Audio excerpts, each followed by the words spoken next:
I'm Jessica Sinichak, bringing you here today to one of my 5 favorite restorations for Best of the Burgh.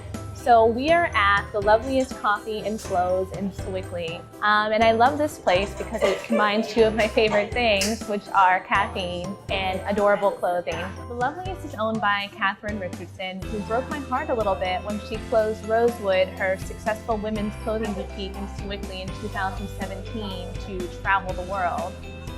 Now she's back, and inspired by her travels, she opened the Loveliest, which I love even better than Rosewood just because of the adorable coffee and lattes that are associated with it. The place aims to be one of the most Instagrammable spots ever, and if you look around, you can see why that's true.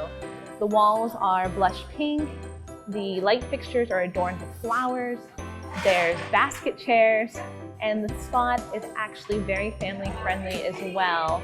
I see kids in here all the time. I brought my 2 little girls here. They just love it.